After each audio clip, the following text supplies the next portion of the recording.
Bonjour à tous, bienvenue sur SVM6. On va continuer donc le marquage de notre pneu et on verra entre temps comment incruster ce texte en partant de non plus d'un texte qu'on a travaillé sur Xcap, mais en partant du texte des polices de texte de Windows. Et on va voir comment on va pouvoir faire pour obtenir. C'est un peu long pour un pneu d'expliquer tout ça, mais ça va être intéressant pour ceux qui ne connaissent pas, pour appliquer des textes et leur donner des formes qui correspondent bien aux formes qu'on veut leur appliquer. Donc là, on voit bien que mon texte il est parfaitement aligné partout, parce que simplement j'ai retravaillé le texte, parce que si je n'avais pas retravaillé, je vais vous faire voir ce que ça donne en réalité. Voilà le texte que j'ai courbé, sans retravailler, on voit bien que là, le texte est courbé à cet endroit-là, mais il y a plein de marques. Et si je me mets en matériaux, voilà ce que ça donne. Donc là, on n'a pas un texte arrondi, on a des surfaces plates qui sont cassées à certains endroits. Donc on va voir comment pouvoir faire pour remettre ce texte en forme de telle manière qu'il s'adapte parfaitement ici à l'arrondi du pneu. Et puis on va voir, donc maintenant je vais m'attaquer à ça tout de suite, je vais le supprimer. On va donc pour le marquage, donc vous avez normalement dû télécharger ce système de repères pour pouvoir faire les marques que vous avez faites. Alors ce qu'il y a maintenant pour ce marquage, je vais le remettre comme il faut, voilà, on l'édite. Évidemment, je sélectionne le bon, voilà. Donc ce qui se passe, ici on a les marques qui dépassent des traits ici, donc le marquage de l'autre marquage. Ici, ça peut exister, mais par contre, quand on va arriver au marquage ici, je vais remettre... oui, je vais repartir, donc je vais remettre ça en place. Donc ici, dans le marquage, on a des surfaces plates, à cet endroit-là. Donc il va falloir les faire. Là, surtout celle-là, là encore celle-là, non, mais là, comme on va mettre le texte, il va falloir aplanir ici ce rainurage ici. Alors pour l'aplanir, il faut faire attention à respecter certaines choses. Je reviens en mode édite. Donc il faut aplanir morceau par morceau. C'est-à-dire que là, je vais distresser le truc. Voilà. Il va falloir sélectionner ces faces-là. Voilà. Et puis, dans le looktos, on aplatit, flatten, et on les fait un par un. Il va permettre de garder la forme générale arrondie.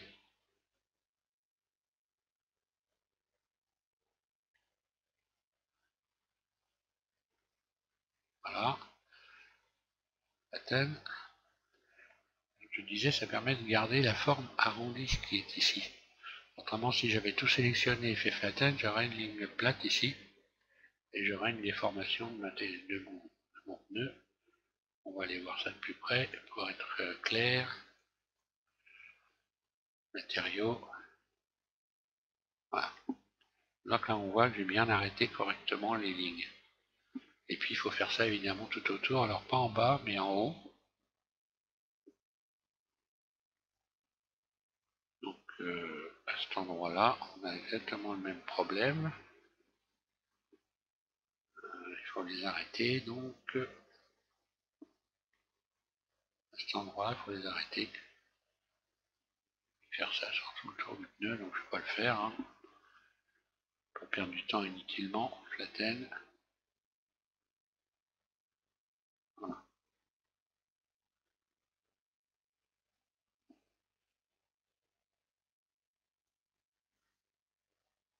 Voilà. Là, j'ai arrêté ça, et là, il faut faire la même chose à celui-là, etc. Alors, maintenant, on va faire la mise en place du texte, et puis on va arranger le texte pour qu'il puisse s'adapter au pneu correctement. Je me remets en vue de face. Entre temps, je suis passé à la version 77 de Blender.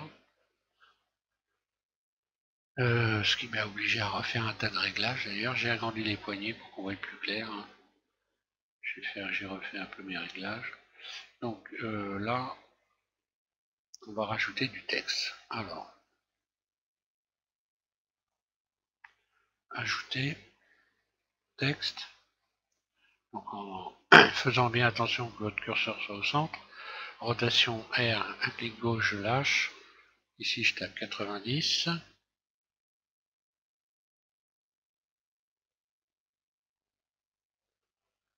Ah, je vais voir. Sur Y. Puis ensuite, je recommence R, un clic gauche, et ici 270.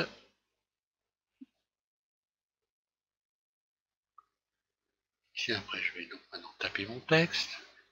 Je clique sur le F ici pour ouvrir cette fenêtre. Alors pour le texte, j'ai trouvé une police de texte que vous pouvez télécharger sur Dafont, qui est assez ressemblante à... Alors pour retrouver la police de texte exacte, hein, j'ai cherché mais impossible. Ça s'appelle Brinda, B-R-I-N-D-A. Je vais l'ouvrir. C'est celle que je trouve la plus ressemblante, qui est la plus ressemblante, mis à part les zéros qui sont un peu, qui n'ont pas tout à fait la même forme, mais bon, on n'est pas loin de la réalité. Donc, je vais la centrer carrément, centre, voilà, je centre mon texte.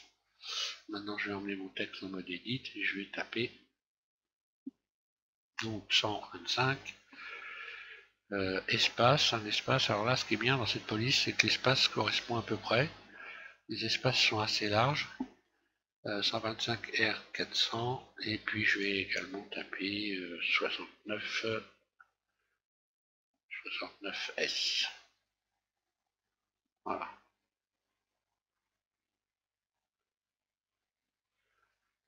Donc on va pas non plus refaire exactement les mêmes espaces. L'essentiel c'est d'avoir marqué l'ensemble, pas non plus exagérer. Donc je reviens donc en mode objet et ce texte je vais le renverser carrément. Ici poignée de déformation, je clique sur le carré vert. J'ai agrandi les poignées aussi, pour qu'on voit plus clair. Sur le carré vert, donc sur ici Y, je vais renverser complètement ce texte. Ici dans Y, je vais taper -1. Un clic gauche dans la fenêtre, mon texte s'est renversé. Placé à l'envers. Maintenant, je vais ajouter, donc en mode objet, un cercle de Bézier au centre. Pareil, rotation R, un clic gauche, je lâche, ici je tape 90 sur Y. Ensuite, je vais pouvoir me mettre en vue de... Je vais déjà l'agrandir un peu, surface. Je vais le sortir du centre, je me mets en vue 1. Poignée de déplacement, je ressors mon texte, comme mon cercle de Bézier, je me remets en vue de face, surface, et maintenant je vais pouvoir l'aligner sur ici, donc on voit clair, je vais pouvoir l'aligner ici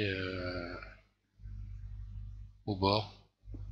Alors légèrement pour, donc on va faire en sorte que le texte vienne se greffer ici sur la courbe de Bézier, enfin sur le cercle de Bézier. Ensuite je vais passer mon texte dessus, je vais donc lui ajouter ici donc un modificateur courbe et courbe sur cercle de Bézier Y-. Donc mon texte est à l'endroit et bien positionné. Alors une fois que j'ai fait ça, on peut éventuellement... non, ça va, c'est bien positionné. La taille, c'est à peu près bon. Puisque je vais le recentrer un peu après. Après, on doit pouvoir modifier la taille du texte. Alors, centre. Ça correspond, donc c'est pas bon. Là, on peut le décaler. Mais bon, ça n'a aucun intérêt puisqu'on va le faire après, de toute façon. Alors, si on peut le décaler vers le centre, là, éventuellement. Et pour la taille, position, épaisseur. Pour épaisseur, aucun intérêt. Alors, décalage, là, on peut décaler le texte, l'agrandir.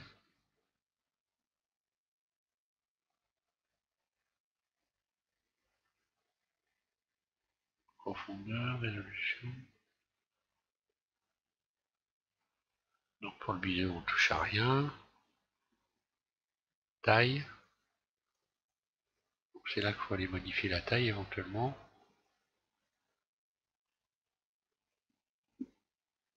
Enfin voilà. Donc une fois qu'on a fait ça, on sait son texte à peu près à la taille correctement. Parce que les textes viennent presque toucher le bord, carrément, on va toucher presque les deux bords. Donc on va transformer ce texte, donc en mode objet, hein.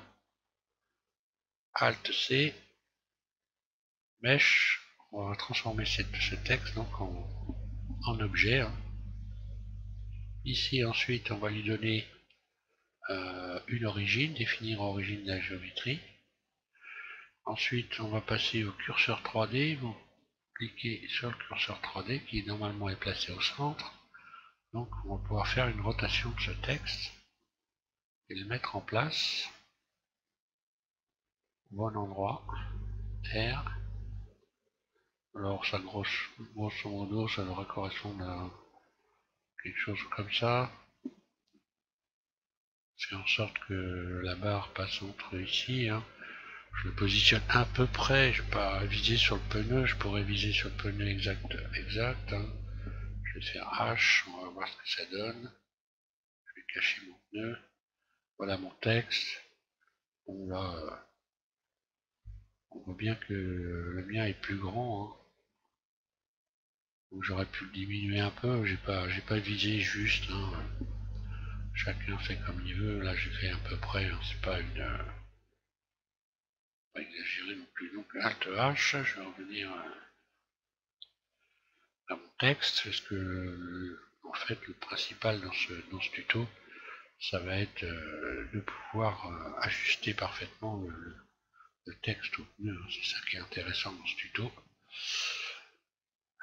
Donc ce texte, donc je l'ai transformé, oui c'est bon.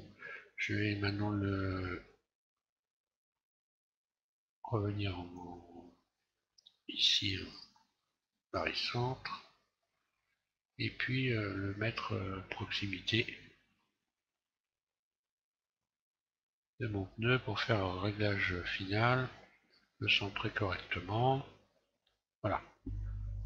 Ensuite je l'emmène en mode edit et on va aller faire un peu de ménage dans le texte pour faire en sorte qu'il puisse s'appliquer. Donc on va prendre un exemple. Déjà si je regarde un texte, je vais mettre en mode vertice, voilà.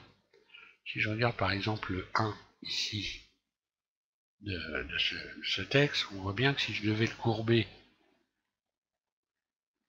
dans ce sens-là, ça ne serait pas possible étant donné que je n'ai pas de vertice ici. Ici, je n'ai pas de vertice. Je l'ai éclairé, voilà. Étant donné qu'ici, je n'ai pas de vertice, je risque pas de pouvoir courber ce 1. Donc, il va falloir simplement rajouter des vertices. Donc là, déjà, il faut commencer par faire un petit ménage en faisant donc X dissolution limitée. Première des choses. Ça, on a moins de vertices. Ensuite, on va faire un petit nettoyage en retirant pour être certain. Alors, il doit y en avoir certainement des doublons, parce que dans les polices de texte, hein, il y a des doublons très fréquemment. Donc ça, c'est une chose qu'il ne faut pas oublier. Hein. Donc on va retirer les doublons. Ici, on veut les doublons. Là, apparemment, vois pas très bien, mais je sens que ça ne pas. Mais il faut le faire. Hein. Et puis on va retravailler notre police pour qu'elle puisse s'adapter sur le flanc. Ce qui veut dire que là, le 1, je vais être obligé de rajouter des rayons.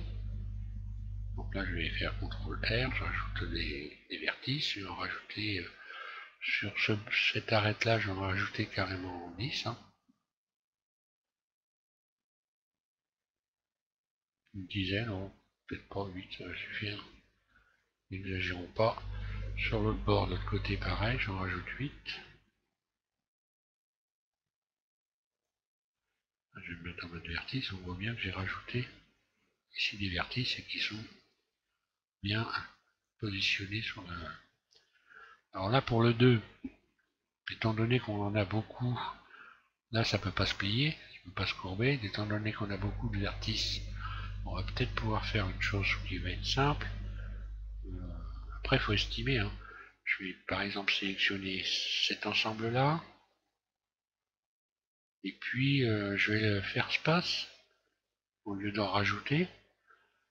Je vais passer à l'autre côté. Pareil. J'en sélectionne quelques-uns. Je fais espace. Donc ça peut se courber sans problème maintenant. J'aurais même pu faire peut-être espace sur la totalité, mais bon. Donc ça peut pas se plier. Je peux pas aller chercher de vertice ailleurs. Donc là je vais en rajouter. Hein. On va en rajouter allez, 5. Et puis pareil de l'autre côté.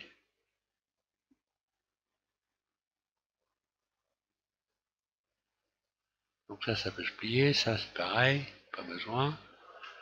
Là, pour faire quelque chose de correct, on peut toujours faire espace sur ça par exemple. Le tout étant d'avoir un ensemble qui soit le plus harmonieux possible pour pour pouvoir ployer le texte correctement. C'est pareil, je peux peut-être faire espace pour arranger comme ça le texte pour qu'il soit propre.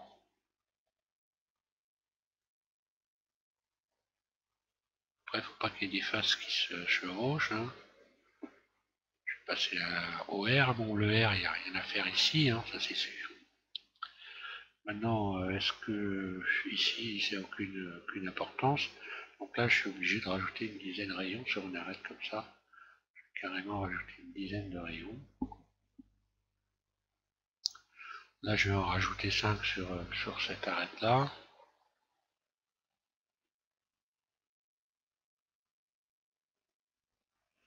Et là, pareil.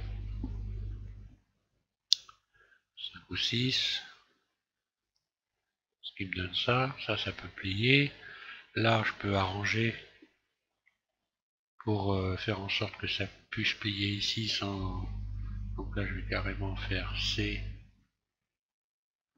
espace, puis C. Pareil ici. Voilà. Bon, après, on peut faire muse. Hein.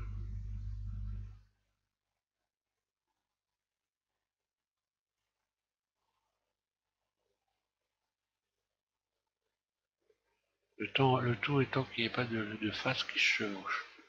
On va avoir ce problème avec les zéros, probablement, on va voir. Bon, ça peut plier. Hein.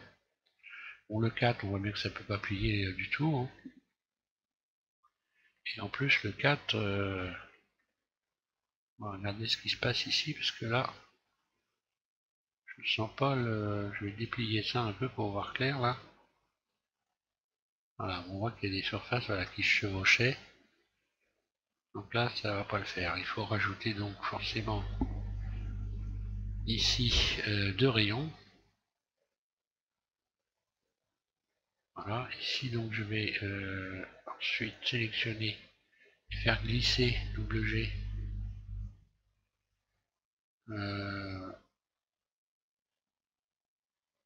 Qu'est-ce que je vais peut-être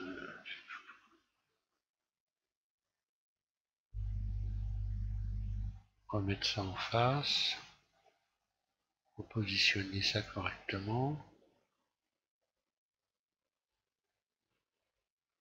Non. Donc là je vais fusionner ça au centre. Alors fusionner au centre, c'est pareil.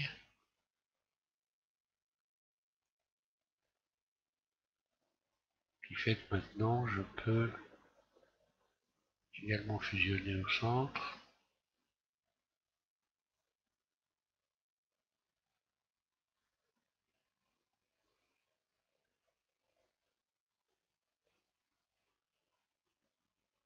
Comme ça je peux régler ça comme ça.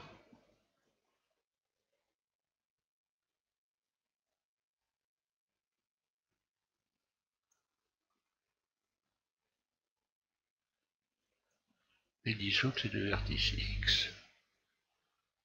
Dissoudre les vertices. Voilà, comme ça j'ai une liaison ici.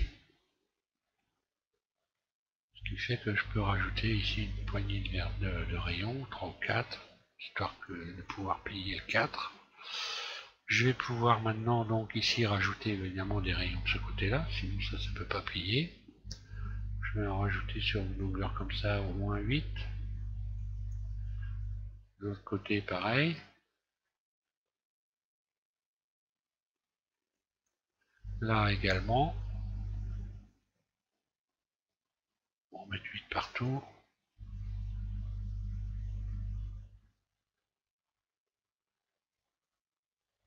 Voilà, là si je repasse, voilà, tout peut plier normalement. J'aurais peut-être dû faire attention, c'est pas vraiment bien aligné.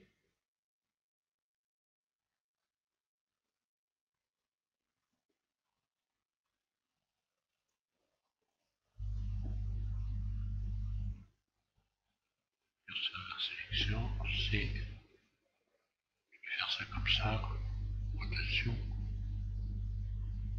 Voilà. Passer le curseur variation, voilà. Bon, tout ça doit pouvoir plier sans problème. Ensuite, on passe au 0. Bon là, vu le nombre de vertices, ça pourrait plier. Sauf que là, on voit bien qu'il y a des surfaces qui se chevauchent. Ici, il y a des choses qui ne vont pas. Hein. Donc on va faire du ménage également sur le 0. Je sélectionne tout le tour. Déjà, je vais peut-être même carrément déjà supprimer les faces au centre. Supprimer les faces, comme ça. Voilà. Alors X, face seulement, pour garder les tours. Puis ensuite, ici, les arêtes qui sont là, X arrête. Celle-là aussi, X arrête. On retire toutes les arêtes pour garder les tours. Je vais en mettre en mode vertice. Voilà. Après, je peux sélectionner tous les tours. Et puis espace. Pareil, là, espace. Ensuite, je sélectionne le tour. Et je vais faire loft. Voilà. Et là, j'ai quelque chose de propre qui va plier correctement. Après, je vais passer à celui-là. C'est pareil, je vais faire la même chose. Hein. Je supprime les faces. Voilà, il n'y en a que 2. Donc, X face seulement. Et ensuite, ici, les arêtes. Allez. X arrête. Je fais tout le tour. Loft. Voilà. Après, on peut passer au 6. Alors, le 6, qu'est-ce que ça donne? Voilà, le 6, apparemment, on peut simplement régler les espaces. Hein. Ça ne déforme rien. Là, c'est pareil, je peux pouvoir faire les espaces. Ah, ça l'a déformé un peu ici. Donc, simplement, je désélectionne ça. Ah, et là, évidemment, ça ne le fait pas. Donc on va pas être plus royaliste que le roi, ça ira très bien comme ça. Ici et ici ça se joue, je passe. Juste par souci de... Non, ça déforme, ça peut pas. De toute façon là tout ça plie, y a pas de problème. Le S doit plier aussi, donc là je peux pour le S je pense. Il reste pas sur la totalité où il y a juste que ça qui change.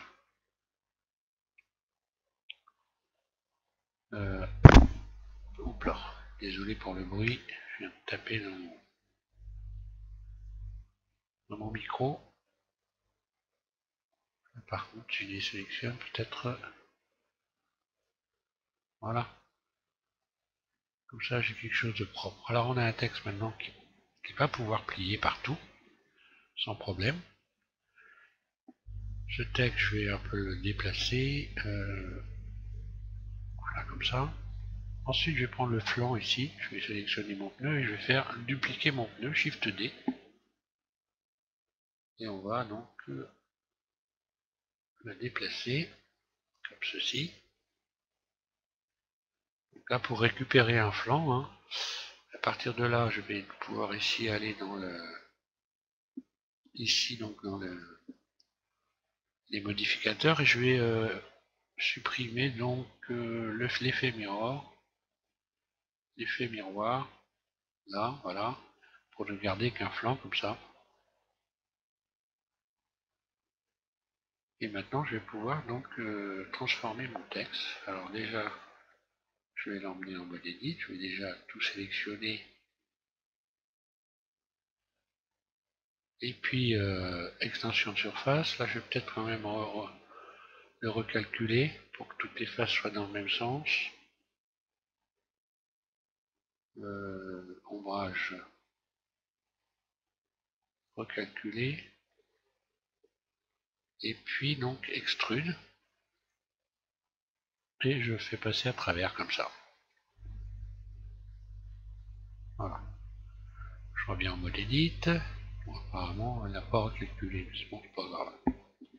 Ça devrait marcher quand même normalement. Donc ensuite, vous allez pouvoir sélectionner ici votre flanc. Et on va donc à voilà, un effet booléen. Effet booléen sur texte. On attend un petit peu, ça disparaît. Et voilà ce qui se passe. Maintenant, le texte, il est là, il est en forme. On va faire appliquer. Et on va retirer, en fait, ici, le machin de pneu qui s'est transformé comme ceci. Donc on va le supprimer, X, supprimer. Et ici, voilà, on va donc le subsurf, le retirer, il ne sert plus à rien, on peut même le supprimer, hein, tout simplement, parce que de toute façon, ce texte, on ne peut pas le subdiviser. Par contre, là, on va voir qu'il a bien pris la forme arrondie. Et si on regarde, par contre, ce qui s'est passé, il n'a pas fermé. Il est fermé. Ah, j'ai des lettres qui sont passées à travers, qui ne sont pas fermées.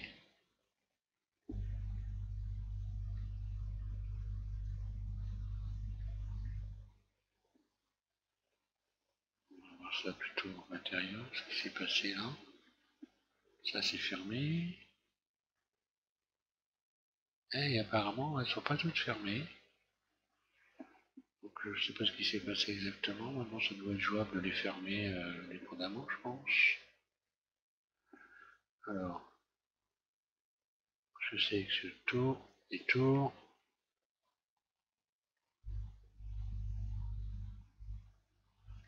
Je vais mettre en vue dessus. Pas de transparent. En principe, normalement, ça aurait dû se fermer. Fait F.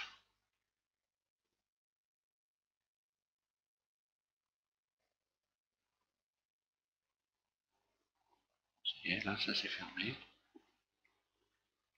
Ensuite, donc, qu'est-ce qu'il peut fermer encore le 5, le 1 et le 2 sont pas fermés.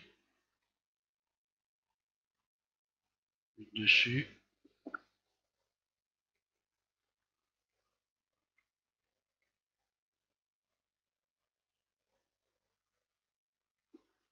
Transparent. Ah, c'est. Ça, je vais faire F.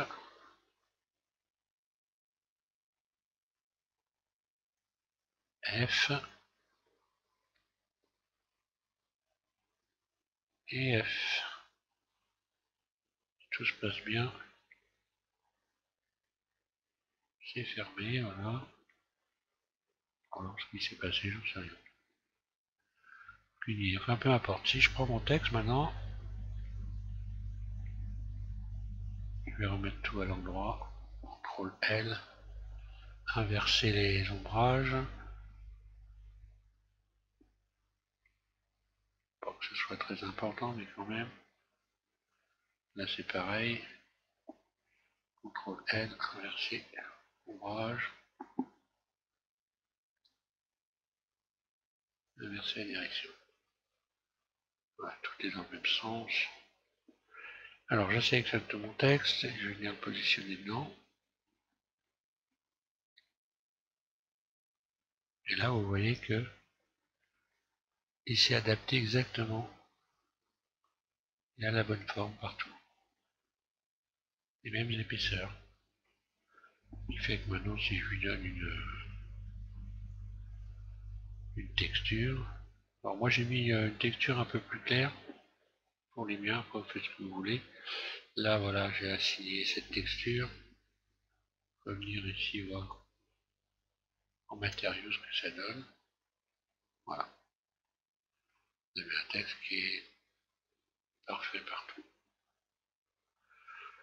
Voilà, si vous ne faites pas ce que je viens de faire, tout simplement, bah, vous allez avoir un texte qui sera un peu carré sur les coins, à vous de voir. Hein.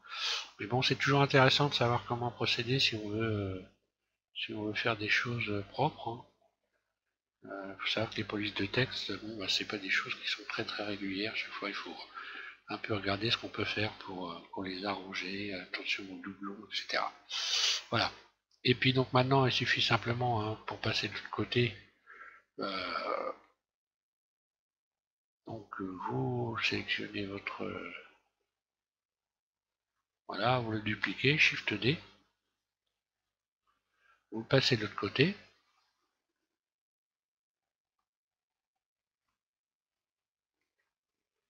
Je vais repasser... je vais lui donner une origine. Définir origine. Voilà. Je le passe de l'autre côté. Ça, on peut le supprimer. Hein. X, une fois que vous avez fait votre marquage, vous le supprimez. Là, alors là, le texte est complètement à l'envers. Là, je vais CTRL 3 pour venir en vue arrière. Donc là, il faut repositionner et il faut le renverser. Donc poignée de déformation. Ici, ici, poignée verte. Et donc sur Y, moins 1. Je renverse le texte. Et maintenant, je vais le renverser de ce côté-là également, puisque là, il est carrément à l'envers comme ça. Donc, voilà. Après, il faudra retravailler les épaisseurs. J'ai complètement oublié, j'aurais dû le faire avant. Donc sur X, on va faire aussi moins 1. Moins 1 sur X. Voilà. Là, si je prends mon texte et que je le positionne, voilà. On voit que tout est régulier partout, sur les tours. Donc j'aurais dû avant, évidemment, regarder les épaisseurs, je ne l'ai pas fait. Après, bon, on sort son texte, hein. Mode edit, mode transparence, et je sélectionne tous les vertices de ce côté-là. Hop là. Je suis bien en mode transparent, non? Non. Voilà l'explication, c'est mode transparent, donc je règle l'épaisseur. Ici, Puis ensuite, je sélectionne tout.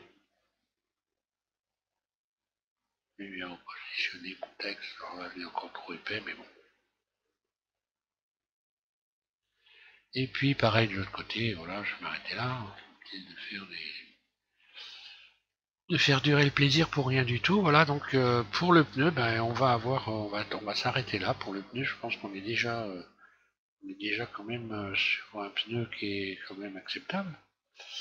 Donc voilà. Après, il n'y a plus qu'à supprimer ça. Ah, si, je vais avant de finir, donc on va voir l'assemblage. Alors l'assemblage, donc vous allez sélectionner, je vais revenir en mode edit, donc je vais supprimer X avant de finir, je finisse quand même complètement pour l'assemblage. Donc déjà, on va appliquer ici pour le pneu, il va falloir appliquer le modificateur Subsurf. Donc Subsurf, on l'applique. Également en petit appliqué. Voilà. À partir de là, du moment qu'on a appliqué, donc automatiquement, on va pouvoir également joindre tous les logos. Alors celui-là, je sélectionne ce logo-là, je vais le joindre au flanc. Joindre. Et avant de le joindre, je vais quand même contrôler si je joindre, c'est bon. Donc je recommence, je joins mon logo au pneu, joindre. À partir de là, normalement, le logo va prendre l'axe du pneu. Parce que là, il y a un transfert d'axe qui se fait. Voilà. Donc d'abord mon logo, puis ensuite je sélectionne le pneu et je vais joindre. Voilà. Pareil, ici. Ensuite, d'abord le tour, puis ensuite les flancs. Hein. Et qu'est-ce que j'ai oublié de ce côté-là? Oui. Pensez à ce qui est sur l'autre côté. Joindre au flanc.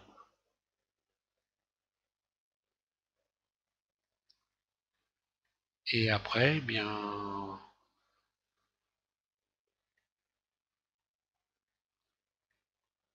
ça aussi, il faudra peut-être que je joue. Ça c'est joint, c'est bon. Ça aussi. Voilà, il faut faire attention que tout est bien joint correctement. D'ailleurs là, je vois, j'ai un petit trait bleu au milieu là. Il va falloir que j'ai jeté un œil ici. Ah non, c'est le... Oui, d'accord. Si je dois avoir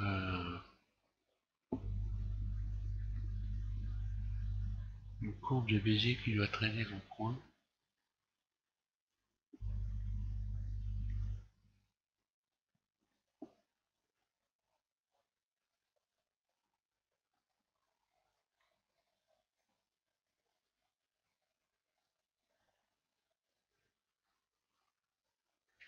Où elle est?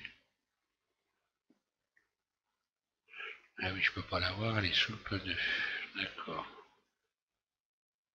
Donc je vais faire ça. H. Où es-tu? Et non, tout simplement, c'est l'empty. Bon, Alt H, c'est pas grave, c'est bon, c'est l'empty qui faisait ça. Et puis là, on va pouvoir tester. Donc, je me remets en vue 3. On va pouvoir tester la rotation R. Et là, c'est soit on pleure, soit on est heureux.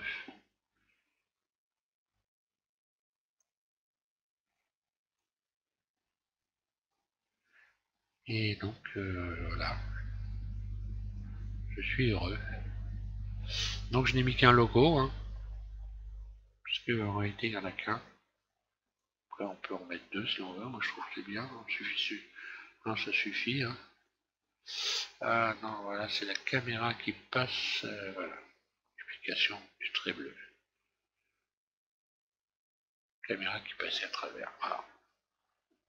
Je vais me faire un petit rendu sur tout ça, voir. Finir.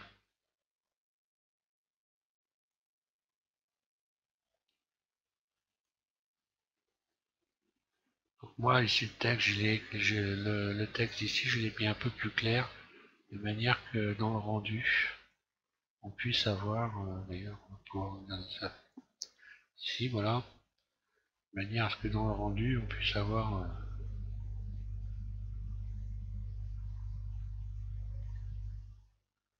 je vais faire un rendu sur celui-là,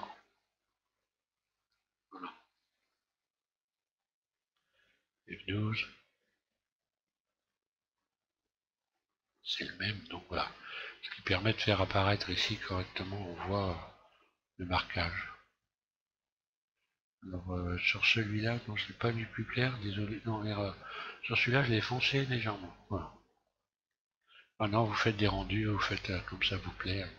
Voilà pour le pneu. On fera donc la mise en place du pneu sur la jante dans le prochain tuto. Et puis notre roue, ça sera terminé pour la roue. Pour ceux qui voudront alléger la roue, vous allez mettre ici l'enjoliveur. Et puis supprimer l'intérieur de la jante pour alléger éventuellement l'ensemble. Voilà. Je vous remercie de suivre mes tutos. J'espère encore une fois que ça se passe bien pour vous. Je vous invite à continuer cette modélisation sur SVM6. Voilà, merci beaucoup.